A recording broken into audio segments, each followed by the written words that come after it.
Eine neue Pilatesstunde aus dem Pilatesstudio Recklinghausen zum Mittouren. Diesmal liegt der Schwerpunkt ein bisschen Standing Pilates, ein bisschen Rotation, Hüftgelenksmobilisation.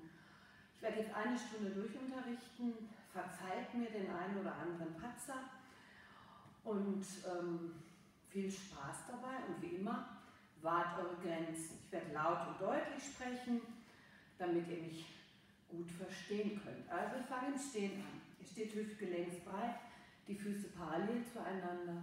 Schließt ruhig für einen Moment eure Augen und kommt auf eurer Matte an. Spürt einen gesamten Fuß auf der Matte, den Großzehenballen, den Kleinzehenballen und die Ferse. Komm langsam in deine Atmung. Atme tief durch die Nase in den gesamten Brustkorb ein und durch den leicht geöffneten Mund wieder aus. Lass deine Arme ganz schwer hängen und den Scheitel nach oben zur Decke. Spür die Länge deiner gesamten Wirbelsäule. Wenn du in deine Atmung gekommen bist, dann starten wir. Lege die Hände vor der Brust zusammen mit sanftem Druck. Bring die Arme ins Gelenk. Mit der Einatmung öffne die Arme zu den Seiten. Mit der Ausatmung schließe sie wieder. Einatmen, öffnen und ausatmen, schließen. Habt das Gefühl, die Arme wollen bis zu den Wänden. Ganz lange Arme und sie bleiben im Gelenk. Noch ein letztes Mal. Dann verschränke die Hände und leg sie dir oben auf den Kopf. Das Gewicht bleibt auf dem gesamten Fuß verteilt. Beuge deine Knie, strecke deine Beine, strecke deine Arme, Handinnenflächen nach oben zur Decke. Beugen und strecken. Und nochmal beugen und strecken. Dann löse die Hände voneinander.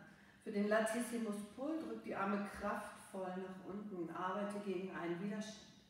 Greife sie dann direkt hinterm Rücken, verschränke die Hände ineinander, ziehe die Arme lang, tief und genieße den Platz zwischen deinen Schlüsselbeinen. Lösen mit Kontrolle. Die Arme gehen nach vorne, ins Gelenk. Handinnenflächen nach oben, Arme nach oben und wieder seitlich kraftvoll nach unten. Noch einmal die Hände hinterm Rücken falten und lang ziehen. Lösen, nach vorne, ins Gelenk, Handinnenflächen, Arme nach oben, über die Seiten. Und ein letztes Mal, Hände hinterm Rücken falten, die Arme lang ziehen, genießen. Dann drehst du den Kopf ein paar Mal von der einen zur anderen Seite. Nichts forcieren. Komm mit dem Kopf in der Mitte an. Ein paar kleine Nickbewegungen. Habe das Gefühl, dass du den Hinterkopf gegen eine unsichtbare Hand schiebst. Und dann nickst, um richtig schön Länge in deiner Halswirbelsäule zu schaffen. Löse die Hände mit Kontrolle für den tiefen Squat. Stell dich etwas breiter als hüftbreit auf. Die Arme gehen zu den Seiten. Das Gewicht ist noch auf dem ganzen Fuß. Jetzt verlagere das Gewicht ein kleines bisschen nach hinten. Der Oberkörper geht nach vorne. Du gehst in die Knie, fang langsam an. Spür, wie das Gewicht auf dem ganzen Fuß verteilt bleibt. Und komm wieder hoch. Dann kannst du sicher sein, dass die Knie über deinen Füßen bleiben. Der Rücken bleibt gerade, also keine große Beckenkippung. Alles ist in einer Linie. Ich drehe mich einmal um zur Seite.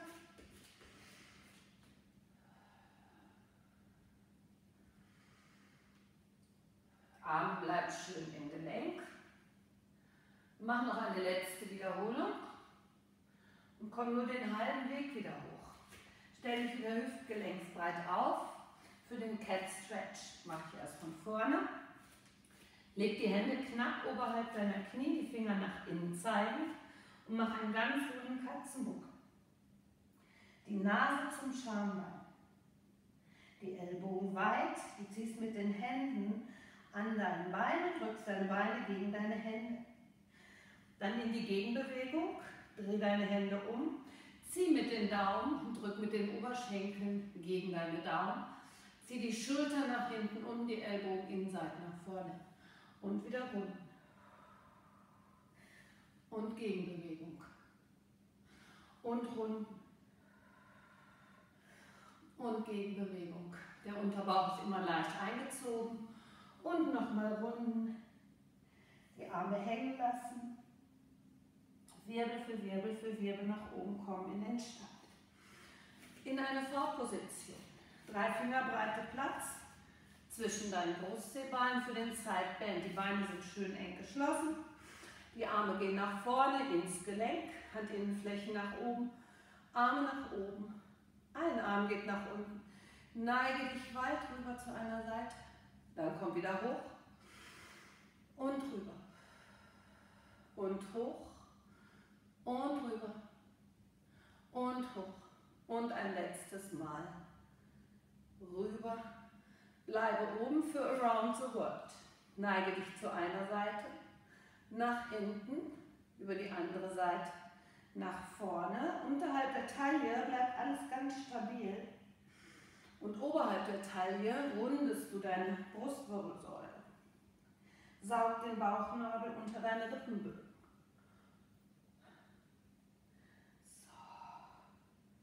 Dann wechsel die Richtung. Es geht zur anderen Seite, über hinten, nach vorne.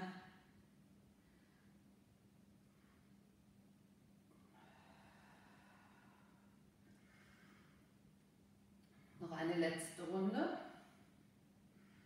Dann kommst du in der Mitte wieder an, die Arme über die Seiten nach unten nehmen. Und für den Hip Flexor Stretch geht es jetzt an den hinteren Mattenrand. So. Kleidung richten. Über einen Rolldown, die Arme nach oben zur Decke. Steh hüftgelenksbreit. Roll dich nach vorne. Stell dir vor dir steht ein großer Kaktus. Über den rollst du dich drüber. Irgendwann vielleicht die Knie beugen. In 3 großen Schritten nach vorne laufen, ins umgekehrte V. Schieb erstmal die Fersen kraftvoll in den Boden. Komm hoch auf die Zehenspitzen. Fersen nach unten und wieder hoch auf die Zehenspitzen. Und nochmal oben bleiben. Und dann Catwalk. Ein Bein nach dem anderen. Beugen und strecken. So, jetzt integriere hier dein Becken. Da kommt schon wieder die erste Wirbelsäulenrotation.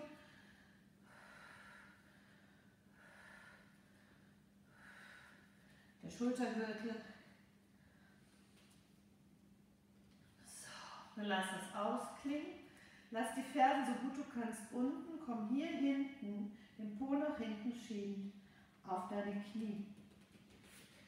Füße strecken, aufrollen und für den Hip Flexor Stretch fang rechts an, stell das rechte Bein vor dir auf.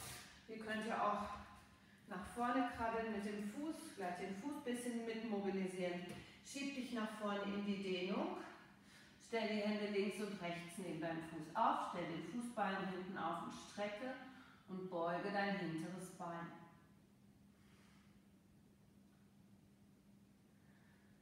Komm dann auf den Unterschenkel. Richte dich auf.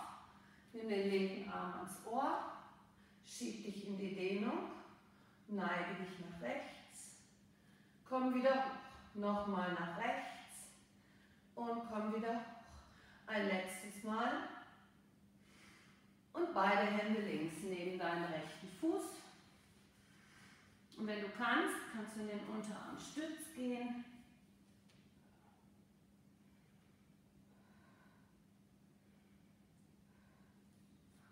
Richte dich wieder auf. Stell die Hände links und rechts auf, schieb den Po nach hinten, bis das vordere Bein gestreckt ist. Die Hände geben dir Unterstützung und dann kannst du im Hüftgelenk das Bein innen außen rotieren, den Fuß kreisen, ein bisschen experimentieren.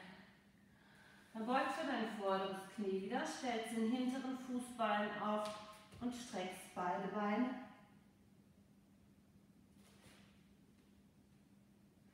Beuge das vordere Bein, einen großen Schritt von hinten nach vorne, von vorne nach hinten. Richte dich wieder auf. Nein, lass die Hände direkt links und rechts neben deinem Fuß. Guck immer, dass das Knie genau über dem Knöchel steht. Fußballen aufstellen und strecke und beuge dein Bein. Lass den Po so tief du kannst. Der Unterbauch ist eingezogen. Und dann komm auf deinen Unterschenkel zurück. Richte dich auf. Schieb dich nach vorne. Nimm den rechten Arm ans Ohr und neige dich rüber.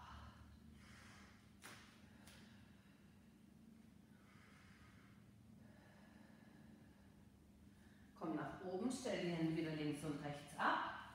Unterarmstütz.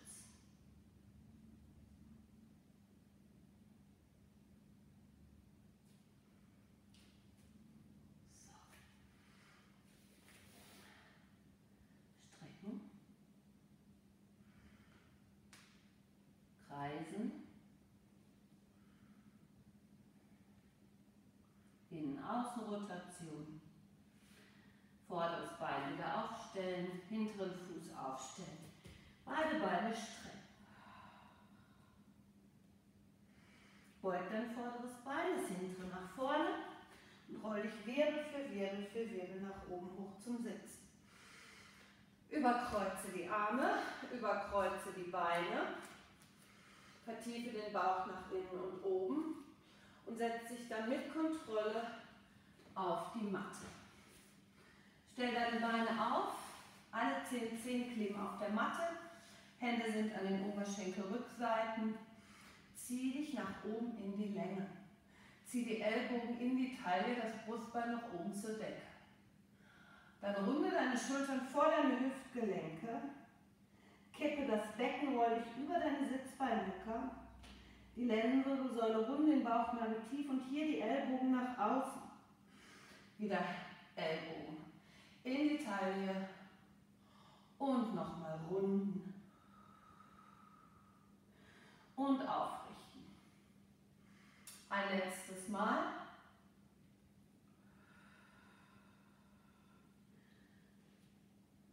Gerade sitzen bleiben. Jetzt kommt unsere erste Hüftgelenksmobilisation.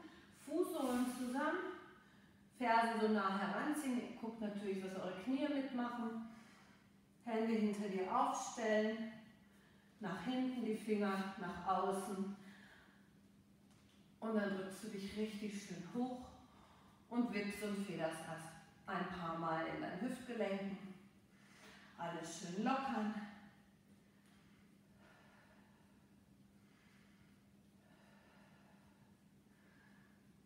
Dann lass das Wippen und Federn aufklingen. Leg die linke Hand auf dein Knie und schieb das Knie nach unten Richtung Mattenboden.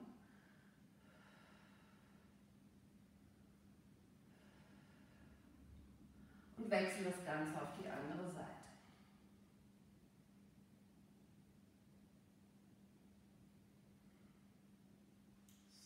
Dann stellt ihr die Beine wieder auf.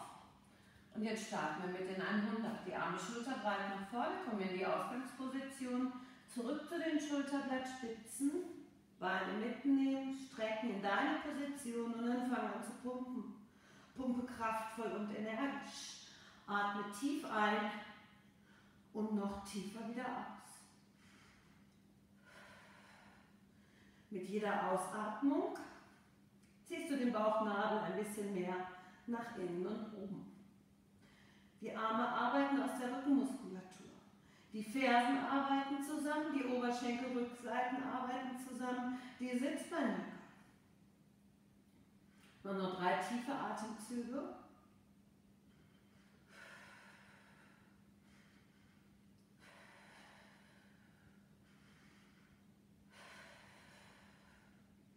Dann lege den Kopf ab. Zieh die Knie zur Brust, bewege den Kopf ein paar Mal von der einen zur anderen Seite. Roll up bzw. Roll down beginnen wir im Sitzen. Nimm die Hände an die Oberschenkelrückseiten. Schieb die Beine gegen deine Hände, bis die Arme gestreckt sind. Vertiefe den Bauch, arbeite die hinteren Rippenbögen in die Matte.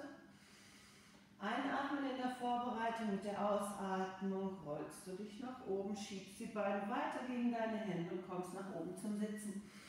Guck, dass deine Fersen gut auf der Matte platziert sind.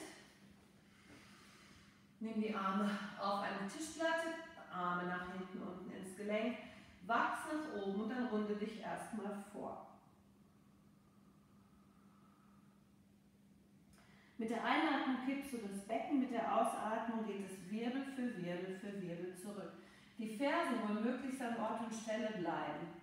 Zumindest versucht ihr das. Und wenn du merkst, boah, jetzt rutschen die total, leg ruhig mal die Hände auf deine Oberschenkel, schieb die Oberschenkel Richtung Mattenboden und immer wieder Becken kippen, Bauchnabel nach innen und oben, das Schambein wild zur Nase und so kommst du Wirbel für Wirbel in die Rückenlage zurück. Wenn du unterwegs merkst, es geht nicht Wirbel für Wirbel, ist dein schlimmster Punkt erreicht und dann gehst du direkt wieder vor und gar nicht in die Rückenlage zurück. Ganz wichtig. Hier unten könnt ihr euch auch erstmal einmal so richtig schön strecken, die Füße strecken, die Brustwirbelsäule einmal nach oben und hier die Ausgangsposition finden. Nimm die Arme so weit nach oben, wie du deine Rippenbögen auf die Matte legen kannst, da hineinatmen kannst, den Bauch nach innen und oben vertiefen. Die Füße sind geflext, eng geschlossen, die Beine. Mit der Einatmung nimm die Arme zur Decke, nimm den Kopf dazwischen, mit der Ausatmung rollst du dich hoch zum Sitzen, runde C-Kurve und dann hoch wieder. Becken kippt, Wirbel für Wirbel für Wirbel, die Fersen in die Matte stemmen, zum Spiegel, eventuell mit den Händen etwas helfen. Und nochmal, Arme, Kopf und hoch, eng geschlossen die Beine und rund und rüber. Und das Becken kippt ein, du kannst auch die Arme neben deinen Ohren lassen und dann das Ganze ein bisschen herausfordernder zu gestalten. Noch ein letztes Mal, Arme, Kopf und hoch und rund und rüber. Ein letztes Mal wieder in die Rückenlage zurück.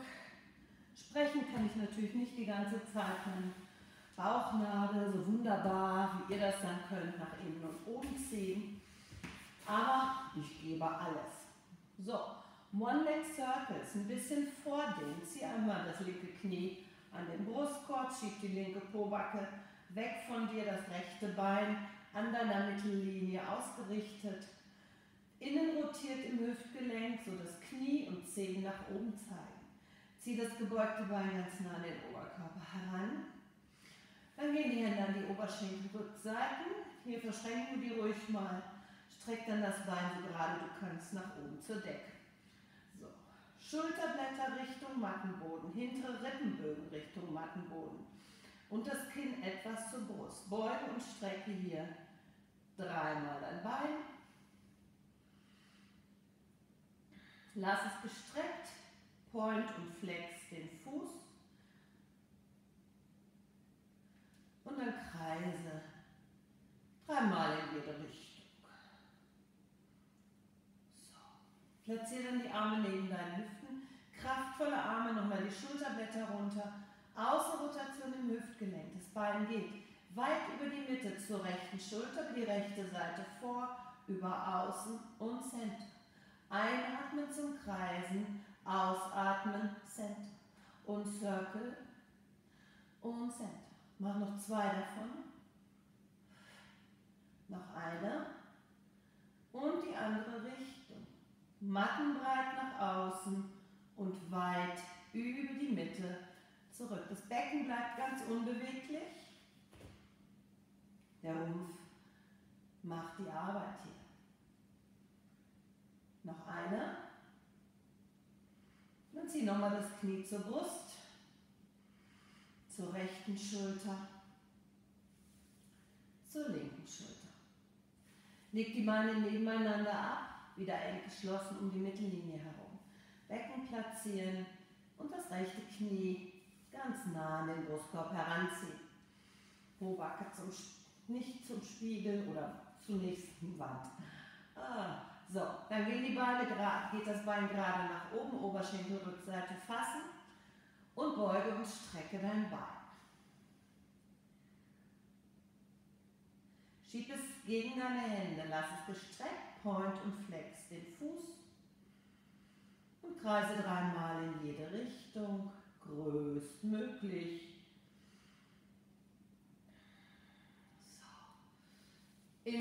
Innenrotation das linke, Außenrotation das rechte. Arme fest auf die Matte, Schulterblätter, atme in deine hinteren Rippenbögen und vertiefe den Bauch.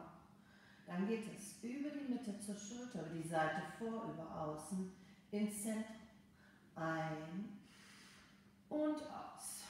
Und Circle und Zentrum. Mach noch 2. Noch eine. Und wechsel die Richtung. Ein und aus. Und Circle und Center. 2 noch. Und eine. Knie zur Brust. Zur linken Schulter. Und zur rechten Schulter. Dann nimm die Hände an deine Oberschenkelrückseiten. Schieb die Beine gegen deine Hände. Gleichzeitig komm hoch zu den Schulterblattspitzen. Streck deine Beine, flex nochmal deine Füße. Komm nochmal wieder zurück. Einatmen, ausatmen, hoch. Und ein. Und oben bleiben. Jetzt schieb die Beine weiter gegen deine Hände. Komm nach oben zum Sitzen. Übergang zu Rolling like a ball. Tauch mit dem Kopf zwischen deine Knie. Mach die Taille lang und rund. Und dann beginn zu rollen. Einatmen zurück. Ausatmen hoch. Ein zurück. Aus hoch. Nur zu den Schulterblattspitzen und oben bremst der Bauchnabel deine Bewegung ab. Du kannst die Hände an den Oberschenkelrückseiten lassen. Wenn jemand Nackenprobleme hat, auf jeden Fall.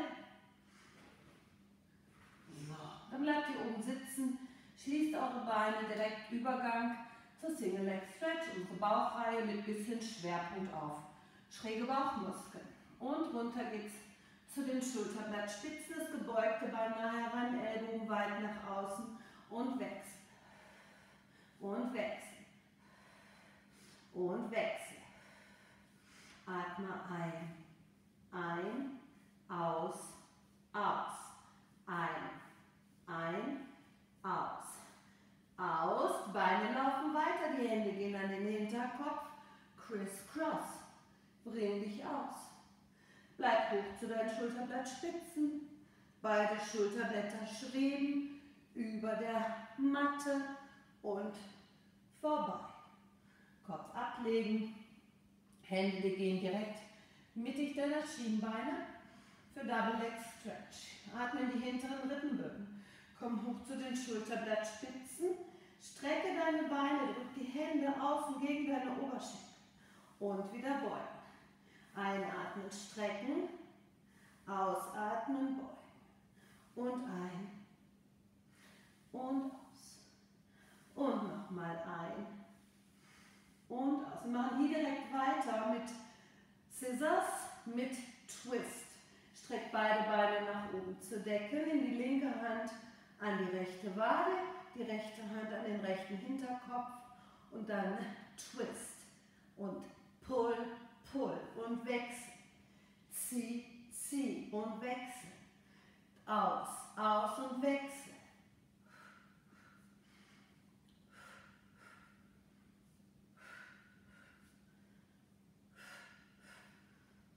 Jede Seite noch einmal und vorbei. Kopf ablegen, Hände direkt unter den Popo, ganz unten. Knochen auf Fleisch. So. Und du willst die ganze Zeit mit deinem Po Kontakt zu deinen Händen halten. Der Po löst sich nicht. Vertiefe den Bauch. Die hinteren Rippenbögen in die Matte und senke die Beine auf 1, 2, 3 und lift auf 1. Lower, lower, lower, lift. Und atme ein, aus. Und nochmal lower, lower, lower und lift. Kleine Pause vor Criss-Cross. Mit einem schönen Pelvic Curl. Stell die Füße außen an den Mattenrand, Komm auf deine Zehenspitzen, roll dich Wirbel für Wirbel für Wirbel nach oben. Nimm die Arme eng an den Brustkorb, vertiefe den Bauch. Wenn du kannst, dann stell die Hände unter dein Becken. Genieße die Öffnung deiner Hüftbeuger. Und wenn du kannst, stell die Fersen am Mattenboden ab. Atme hier 1, 2 Mal tief ein und aus.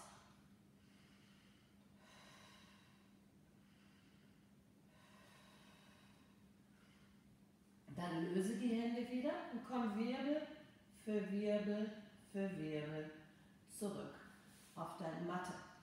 Criss-Cross Ausgangsposition. Komm direkt in deine perfekte Ausgangsposition. Erstmal Tabletop, Hände an die Schädelbasis und alles in einem Schritt hoch zu den Schulterblattspitzen, linkes Bein strecken, linke Schulter hoch zum rechten Knie. Ellbogen weiter nach hinten und das rechte Schulterblatt noch ein bisschen höher und dann das Wechsel auf die andere Seite. Halte hier kurz. Nimm den linken Ellbogen weiter nach hinten, hebe das linke Schulterblatt und wechsle. Komm in den Flow, atme ein. In der Mitte eine komplette Ausatmung, ausbringen.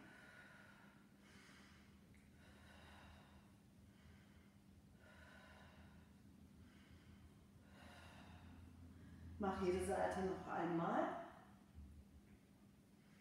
Und vorbei. Kopf ablegen, lass die Hände direkt da, wo sie sind. Ein Bein nach dem anderen auf die rechte Seite. Ein Bein nach dem anderen auf die andere Seite. Kugel dich hier ein paar Mal von der einen zur anderen Seite. Bleibe dann links oder rechts. Rippenbogen lift, Ellbogen öffnen, hinterher schauen und schließen und ein und aus. Dann geöffnet bleiben, ein Bein nach dem anderen in die Mitte zurück, auf die andere Seite wechseln und öffnen und schließen und einatmen und ausatmen. Dann bleibe geöffnet liegen, ein Bein nach dem anderen in die Mitte, unser erster Teaser. So. Knie schulterbreit, Arme so weit nach hinten, wie deine Rippenbögen auf der Matte bleiben können.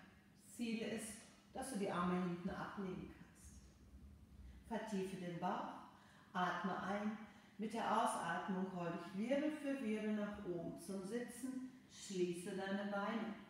Dreimal Teaser 1, roll dich Wirbel für Wirbel nur zu den Schulterblattspitzen zurück und komm wieder hoch. Schulterblattspitzen zurück und komm wieder hoch. Bei Bedarf helfen deine Hände oder du nimmst die Knie mit zur Brust. Wenn du das dritte Mal oben bist, stell die Fersen am Mattenboden ab, öffne deine Beine, knapp über Mattenbreit, leg die Hände auf die Tischplatte, ganz gerade nach oben wachsen und dann runde dich vor. Schleif mit den Händen am Mattenboden entlang, runde dich weit nach vorn. Lass die Arme hinten im Gelenk. Richte dich wieder auf und nochmal rund. Die Füße, die stehen wie an einer Wand, die Zehen locker. Das Becken bleibt aufgerichtet. Du hast also genau deine Beckenhälften über deinen Sitzbeinhöckern. Und da bleiben sie auch während der gesamten Übung. Und jetzt kommt die nächste Hüftgelenksmobilisation. Fußsohlen zusammen, Fersen wieder schön nah an den Po. Du stellst die Hände diesmal etwas weiter hinter dir ab. Handballen auf die Matte, die Finger auf dem Boden, sondern angenehmer für die Handgelenke. Vertief den Bauch nach innen und oben, hebe deinen Po an, schieb in Richtung deiner Fersen, schieb ihn zurück, bis die Beine zurück gestreckt sind. Und dann kannst du dich hier absetzen oder oben bleiben. Die Hände vielleicht noch mal ein bisschen neu platzieren. Probier dich da ein bisschen aus. Mehr Herausforderung. wenn du den Po die ganze Zeit angehoben lässt, immer wieder den Unterbauch einziehen. So. Das reicht. Rutsch dich dann wieder so, dass die Fersen unten am unteren Nackenrand liegen. Stell deine Beine auf, öffne sie für Open Leg Rocker. Nimm die Hände an deine Oberschenkelrückseiten, einmal gerade nach oben zur Decke, Brustbein nach oben. Das Brustbein strahlt nach oben. Dann kippt das Becken, roll dich zurück, bis du dich sicher auf deinem Kreuzbein balancieren fühlst, und nimmst du die Beine nach oben. Du lässt die Hände entweder an den Oberschenkelrückseiten, trägst deine Waden oder streckst deine Beine aus. Dann kipp zuerst dein Becken, roll dich kontrolliert auf den mittleren Rücken und wieder hoch. Auf den mittleren Rücken und wieder hoch. Nochmal auf den mittleren Rücken, oben bleiben, Beine schließen, Teaser 1, Teaser 2 oder mit Hilfe, Wirbel für Wirbel für Wirbel, Übergang zum Korkenzieher in die Rückenlage zurück. So, hier überkreuze heute deine Beine. Wir kombinieren Rollover mit Corkscrew. Nimm die Beine zum Oberkörper, kreise in die eine Richtung ins Zentrum, kreise in die andere Richtung ins Zentrum. Jetzt den Popolift mit dazu. Circle und löse den unteren Rücken und Circle und nochmal Lift. Nächste Runde, wer möchte, Rollover, nur wenn der Nacken okay ist. Die Beine gehen schräg nach hinten oben, parallel, und du kommst Wirbel für Wirbel für Wirbel zurück. Den nächsten Kreis und wieder rüber. Parallel und Wirbel für Wirbel für Wirbel zurück. Wechselt eure Beine. Das richtig schön eng umschlungen. Das hintere Bein, das arbeitet gegen das vordere, und dann habt ihr eine schöne Dehnung in der jeweiligen Po-Hälfte. So, Beine zum Oberkörper, Circle in die eine Richtung, ins Zentrum und Circle in die andere Richtung und Center. Jetzt wieder mit Popolift.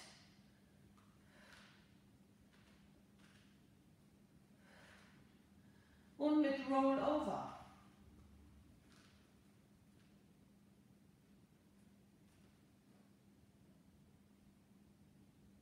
Eine letzte Runde.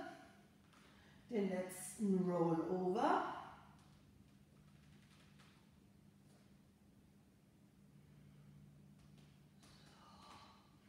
Und die Beine entfalten. So, jetzt haben wir eng umschlungen. Jetzt öffnen wir ein bisschen. Oberarme auf die Matte, Hände links und rechts außen an die Oberschenkel. Und dann lässt du mit Kontrolle die Beine nach außen sinken.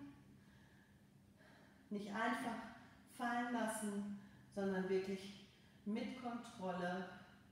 Halte das für einen Moment. Beuge ein bisschen die Beine, streck die Beine, beugen, strecken. Wichtig, die Knie sind über deinen Hüftgelenken. Und wenn das nicht geht, dann lass die Beine halt ein bisschen gebeugt.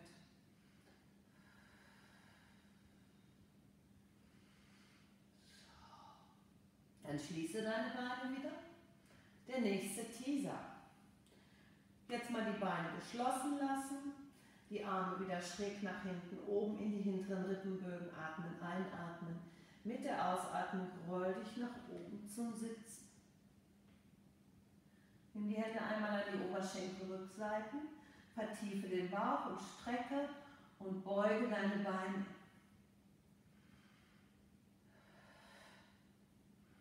Dann lass sie, wenn du kannst, gestreckt, wenn du kannst, löse die Hände und es geht nur zu den Schulterblattspitzen und wieder hoch, zu den Schulterblattspitzen und komm wieder hoch. Und noch ein letztes Mal Schulterblattspitzen. Oben bleiben, Beine öffnen, Fersen runter. Fertig für die Säge. Mit umgekehrter Säge fangen wir heute an. So, stell die rechte Hand hinter dir ab, neben deiner Matte.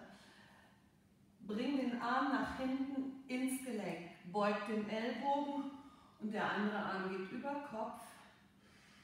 Und genieße die Öffnung, Rippenbögen.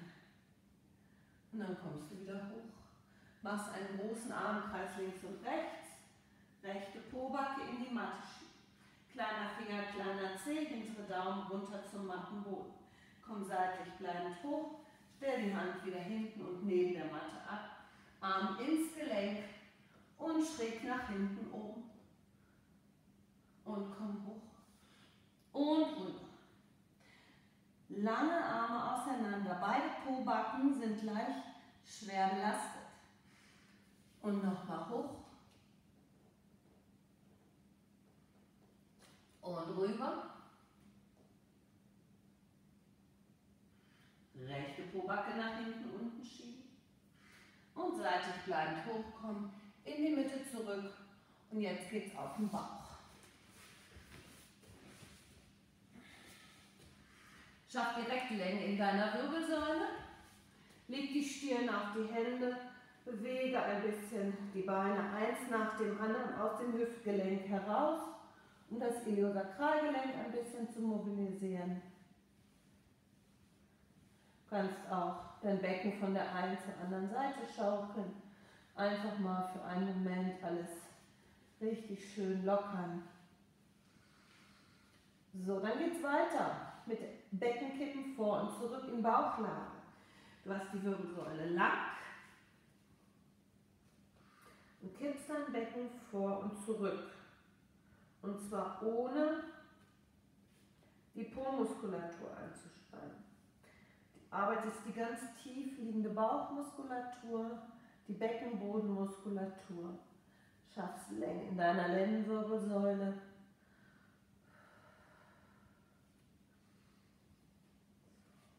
Dann bleibt der Unterbauch eingezogen und nur den Oberkörper heben und senken. Die Unterarme in die Matte, den Scheitel in die Gegenrichtung. Jetzt kannst du die Hände an der Stirn lassen, der Unterbauch bleibt eingezogen und hebe und senke deinen Oberkörper ein paar Mal. Bleib mit dem Oberkörper angehoben, streck die Arme nach vorne aus. Nimm den linken Arm nach hinten, schau über deine linke Schulter und hebe dein rechtes Bein.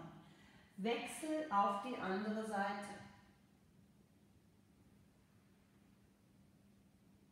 Und wechsel. Das Becken bleibt stabil, der Bauchnabel bleibt tief.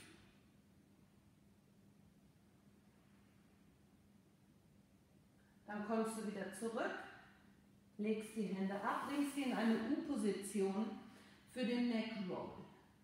Je nachdem, was euer Rücken erlaubt, könnt ihr die Hände näher rannehmen oder etwas weiter nach vorne. Die Beine öffnet ihr, über Mattenbreit außen rotiert. Schambein in die Matte, Bauchnabel nach innen und oben und auftauchen. So, wenn du das Gefühl hast, oh, ich kann noch ein bisschen höher, zieh die Hände ein bisschen näher ran, streck deine Arme, genieße die Öffnung deiner Körpervorderseite. Dann dreh den Kopf nach rechts, roll ihn schwer runter, links hoch, roll ihn runter, rechts hoch, roll ihn runter, links hoch, in die Mitte zurück, komm langsam und kontrolliert nach unten. Wenn du kannst, hat die Wirbelsäule sich vielleicht jetzt dran gewöhnt, kannst du die Hände an diese Extension ein kleines bisschen zurücknehmen oder du bleibst, wo du bist. Immer gut darauf achten, was der untere Rücken erlaubt. Tauche wieder auf. Dreh den Kopf nach links. Roll runter. Rechts hoch. Roll runter. Links hoch. Roll runter. Rechts hoch. In die Mitte zurück.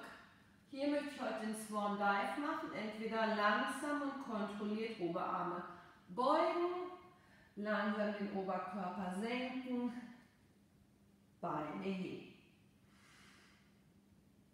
Swan Dive Preparation. Ihr könnt aber auch Swan Dive machen. Ihr schleift die Hände nach vorne bzw. Drop and Catch. Löst die Hände vom Mattenboden, rollt euch nach vorne und fangt euch wieder auf.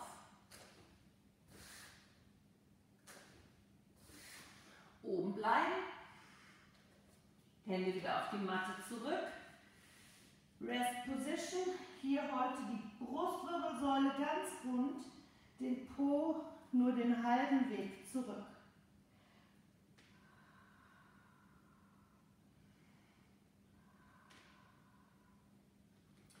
Dann geht es auch direkt wieder nach vorne. Für Single Leg Kick komm in den Unterarmstütz. Lockere Fäuste, Handkanten auf die Matte. Das überlasse ich dir. So. Vertiefe erstmal den Bauch nach innen und oben. Schambein und Becken haben Mattenkontakt. Dann drück die Unterarme in die Matte in Richtung deiner Hüften, den Scheitel in die Gegenrichtung ziehen. Schließ deine Beine, aktiviere den Po und dann geht's los. Eine Ferse, 2 Kicks Richtung Popo und Wechsel auf die andere Seite. Lass die Arme mitarbeiten. Aus, aus, ein, Kick, Kick, ein. Du kannst natürlich die Unterschenkel auch angehoben lassen. Der Rumpf bleibt ganz stabil und unter deinem Bauchnabel brennt kontinuierlich ein kleines Lagerfeuer. Bei mir bestimmt jetzt nicht. Mitsprechen, ihr wisst. Und das reicht. Double Kick. Kopf zu einer Seite, Hände ganz hoch am Rücken ablegen, Ellbogen tief sinken lassen. Schaff Länge, Schambein in die Matte, Bauchnabel tief, ganz lange Beine und beide Fersen. Kick, Kick, Kick. Beine strecken, Arme strecken, Lift ab, hoch. Rüber auf die andere Seite. Und nochmal. Kick, Kick, Kick. Beine strecken, Arme strecken, Lift ab und rüber. Und Kick, Kick, Kick. Beine strecken, Arme strecken, Lift ab, hoch. Und ein letztes Mal rüber auf die andere Seite. Und Kick, Kick, Kick. Beine, Arme, Lift ab, die Hände weg vom Po, der Nacken schön lang. Die Hände dann unter die Achselhöhlen. Halben Liegestütz. Und jetzt in die Rest Position. Po auf die Fersen. Schieb direkt mit den Händen deine Matte weg. Genieße die Dehnung.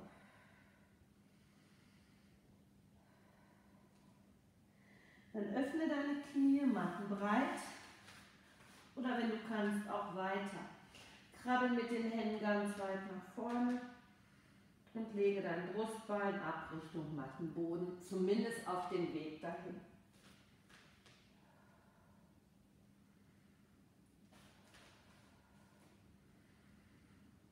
Dann stell mal die Unterarme auf.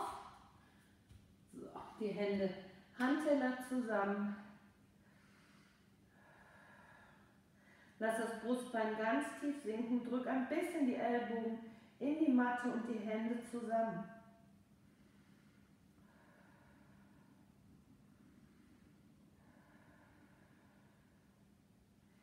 Lass es ausklingen. Jetzt kommt unsere dritte Hüftgelenksmobilisation. Ich bleibe, kann so nicht liegen, also ihr müsst euch umdrehen. Dann müssen die Knie auf jeden Fall auf der Matte sein. Ich mache das jetzt mal so ein bisschen schräg. Die Knie schön weit, die Füße bleiben zusammen. Die Hände stellt ihr vor euch auf. Die Unterschenkel nach außen klappen. So, und dann schiebt ihr den Po vor und zurück. Ich drehe mich jetzt mal seitlich, mache es nicht ganz so groß, jetzt nicht so eine attraktive Position. So weit die Knie öffnen, wie ihr könnt, umso intensiver ist die Dehnung. Seid natürlich vorsichtig. So, dann lasst ihr das ausklingen. Könnt ihr natürlich auch noch länger machen. Füße zusammen, über Kreuz, wenn du kannst, deine Unterschenkel. Setz dich hinter deine Unterschenkel, Stell die Beine auf und komm über einen Rolldown mit aufgestellten Beinen in die Rückenlage zurück für die Shoulder Bridge. Die Arme sind lang und eng am Rumpf, die Fersen nah am Po. Die Beine eng geschlossen oder hüftgelenksbreit geöffnet. Atme in deine hinteren Rippenbögen. Leg die Lendenwirbelsäule ab und dann hebe den Rumpf an. Gewicht verteilst du auf den Füßen ganz gleichmäßig. Die Beine arbeitet zur Mittellinie hin. Das Steißbein zieht in die Kniekehlen und den Bauch hüllst du aus. Nimm die Arme noch ein bisschen enger an den Rumpf, mach den Nacken schön lang und dann das Gewicht auf den rechten Fuß. Dann streck das linke Bein lang nach vorne auf, check, ob dein Becken nicht an Höhe verliert und dann kick hoch, hoch, flex nach vorne raus, aus, aus, ein nach vorne. Geht das Bein nach vorne, hebe im Gegenzug ein bisschen den Popo. Kick, kick, lang nach vorne und einfalten, abstellen. Gewicht auf den linken Fuß, die Arme. Streck das andere Bein in die Länge und es geht kick, kick. Zieh lang nach vorne, aus, aus. Ein nach vorne, kick, kick. Lang nach vorne, ein letztes Mal. Und einfalten, abstellen. Nimm die Arme nach hinten und arbeite dich beckenschiebend runter auf die Matte. So. Von hier geht es auf die Seite für die seitliche Beinfolge.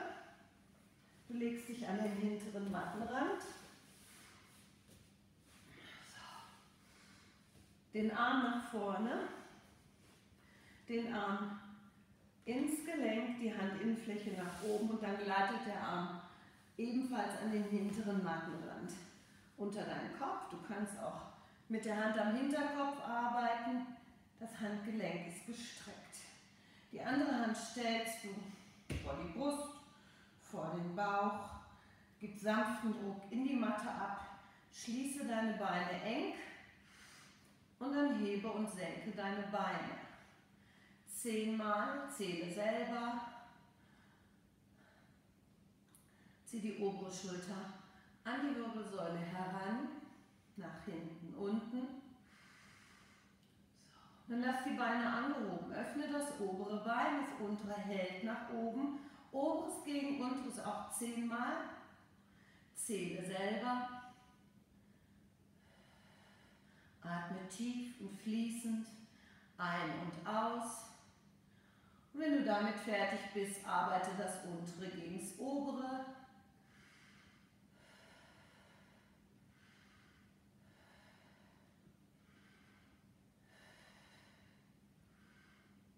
Und dann gehen beide Beine in die vordere Mattenecke. Schaff Länge. Das obere Bein hüftgelenksbreit hoch für Front und Back. Tretet gegen meine unsichtbare Hand. Und es geht auf 45, auf 90 und weit zurück. Aus, aus, ein, kick, kick, weit nach hinten, aus, ein, Ende über deinem anderen Bein, beuge deine Beine, die Fersen kommen an den hinteren Mattenrand, Rippenbogen lift und dann Knie öffnen und schließen. Öffnen, schließen. V-Position mit den Füßen, die Fersen bleiben zusammen. Ein und aus. Öffnen und schließen. Sehr schön. So. Dann lass die Beine geschlossen. Stell die obere Hand vor deiner Brust auf. Umarme mit dem unteren Arm deinen Brustkorb. Obere Schulter an die Wirbelsäule. Drück dich hoch. Platziere eventuell die Hand neu und dann beuge und strecke deinen Arm. Das ist unser Übergang zum Sitzen. Bleib dann oben für die Mermaid. Zieh die Fersen schön nah an den Popo heran. Beide Sitzbeinhöcker runter auf die Matte. Dann nimm den linken Arm nach vorne nach hinten, ins Gelenk, ans Ohr und es geht in die hohe Diagonale zur Wandmitte Richtung Mattenboden. Dann mach eine Rotation im Brustbein, vertiefe den Bauch. Der Arm zieht lang.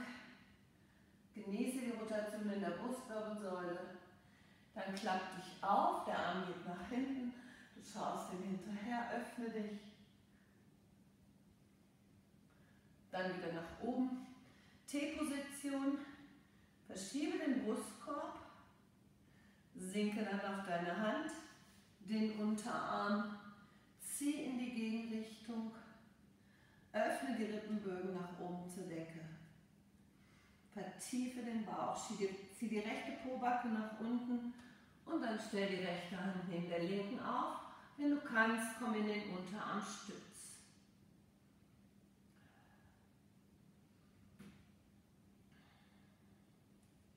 Klapp dich auf, komm hoch, stell die Hände links und rechts ab, schwing die Beine über vorne, leg dich auf die andere Seite. Platziere erst wieder den Arm im Gelenk, Handinnenfläche nach oben, Arm nach hinten oder Hand an den Hinterkopf. Richtig schön lange Wirbelsäule. Hand in den Boden.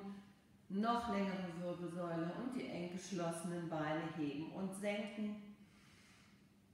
Zähle selber bis 10.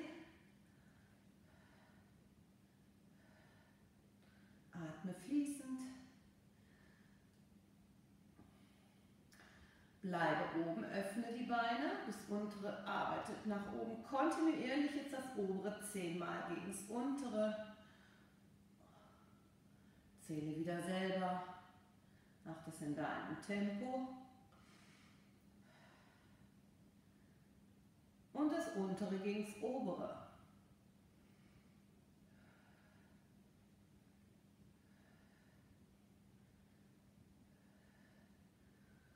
Dann wieder beide Beine schließen, in die vordere Mattenecke. Für Front und Back das obere Bein hüftgelenksbreit hoch. Flexe den Fuß, trete gegen eine Hand, Wand oder scharfe Länge. Dann kicke vor und lang zurück. Es geht 45, 90, weit nach hinten. Atme aus, ein, kick, lang zurück und vor, ein letztes Mal. Ende über deinem anderen Bein. Roll deine Beine, Fersen sind am hinteren Mattenrand. Schaff Länge, Rippenbogenlift und Knie öffnen und kraftvoll schließen. Ihr könnt euch selber mal eine Hand auf den Oberschenkel und an die Innenseite legen und gegen die Kraft eurer Hand arbeiten. Stell dir immer vor, du hebst etwas hoch oder du drückst etwas zusammen. So, mach noch ein letztes Mal. Dann lass die Beine geschlossen, die obere Hand wieder abstellen, die untere. Umarmt deinen Brustkorb, zieh die obere Schulter nach hinten, unten, drück dich hoch, beuge und strecke ein paar Mal deinen Arm. Bleib dann oben sitzen. Für die Mermaid-Fersen ganz nah an den Popo ziehen. Arm wieder nach vorne, ins Gelenk, Handinnenfläche nach oben. Und es geht in die hohe Diagonale zur Wandmitte Richtung Mattenboden. Rotation im Brustbein. Dann aufklappen. Nach hinten. Nach oben. T-Position. Verschiebe oberhalb der Taille. Dann sinke auf deine Hand den Unterarm in die Gegenrichtung. Schieb die linke Pobacke nach unten und den linken Arm neben dem rechten abgestellt.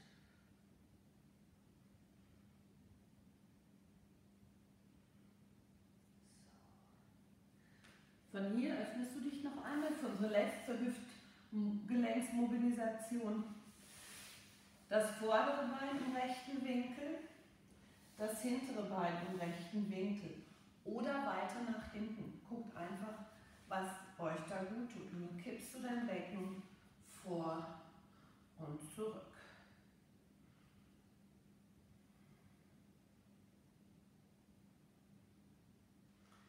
Lass es ausklingen, leg die Beine übereinander, wechsel auf die andere Seite. Kippe hier das Becken ein paar Mal vor und zurück.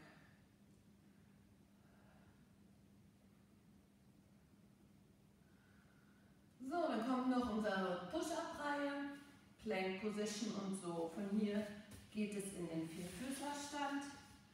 Die Hände sind unter deinen Schultern, verteile das Gewicht gleichmäßig.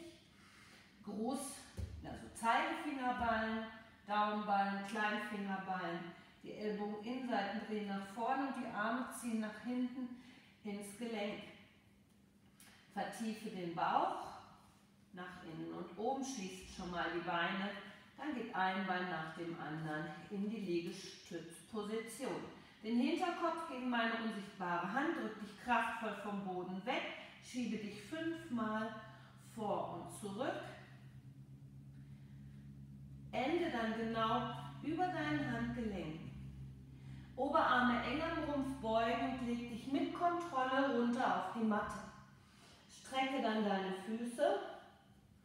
Unsere Männer können natürlich dann auch in einem Stück wieder hochkommen oder über einen halben Liegestütz, Fußballen aufstellen, Plank Position. 5-mal Serratus Push-Up. Der Po ist aktiv, die Innenschenkel zusammen, Oberarme wieder beugen und in einem Stück runter auf die Matte. Füße strecken, halber Stütz, Fußballen aufstellen, Plank Position, Po nach oben. Nochmal die Fersen Richtung Mattenboden arbeiten. Hoch auf die Zehenspitzen, Fersen runter, hoch auf die Zehenspitzen. Die Fersen unten lassen. Nochmal unseren Catwalk. Alles mitnehmen, Schultergürtel, Becken.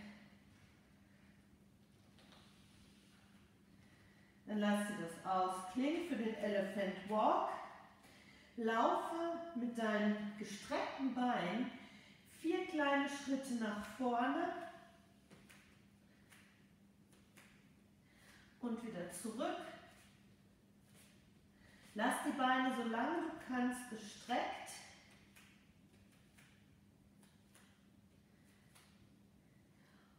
Mach das noch ein letztes Mal. Und wenn es dann nicht mehr,